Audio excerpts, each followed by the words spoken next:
Take a look outside from Sky Fox. That haze has been with us for the past few days and for a lot of the summer, actually. That poor air quality is leading to some major health concerns. Yeah, and we are joined by Dr. Brady Scott from Rush University to tell us about the impact of this. Dr. Scott, thanks for joining us. Thanks for having me. Okay, so let's talk about this. What kind of effects do we see from the wildfire smoke? We're hearing, don't stay outside if you can avoid it. But it's summer in Chicago. There are festivals going on. What do people need to be worried about? Sure. So, poor air quality like we're having today can affect a lot of folks. It's particularly folks with diseases like asthma and COPD and other respiratory diseases it affects the most. So we just have to be careful. So those individuals with asthma and COPD, they know their body, they know things that bother them. So they should, be prepared to, like you said earlier, stay indoors, or they should be prepared with their medications and just be careful out there, knowing that the air quality around them is poor.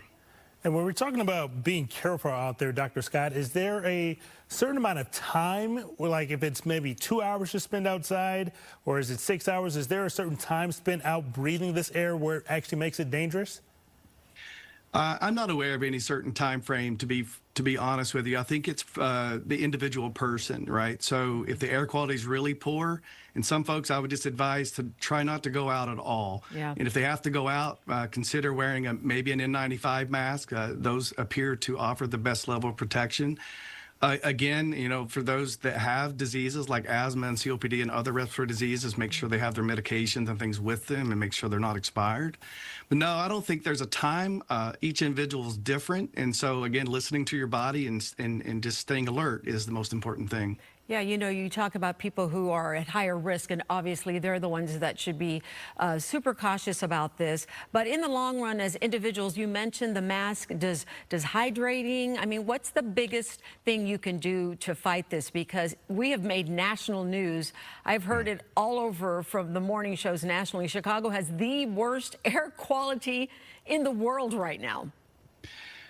Yeah, so you mentioned hydration. That's obviously very important. It's actually good for your lungs for you to stay systemically hydrated. But again, general recommendations, when it's bad outside, if you can, try to avoid it. So you try to stay inside, keep your doors and windows closed. If you have access to a HEPA filter, you can even improve the indoor air quality that you have. Again, there's lots of different masks out there, right? We remember from COVID, we had lots of different masks. So you have cloth masks and surgical masks and N95s. And from what I can tell from the literature, the N95 probably provides the best level of protection. So it's an unfortunate situation right now that we're in, really. We want to go outside and enjoy that beautiful weather, but we just have to be careful. And, my recommendation is for those individuals that have the sensitivity to poor air quality, pay attention to the news. There's apps out there that help us understand air quality. I would pay close attention, and and another one is try to just avoid strenuous activity outside. And Dr. Scott, I used to live and work on the West Coast where this is kind of a regular thing that you see every summer. Are we expecting this to maybe continue to be a trend, maybe going forward, that we're going to have these air quality issues here in the Midwest?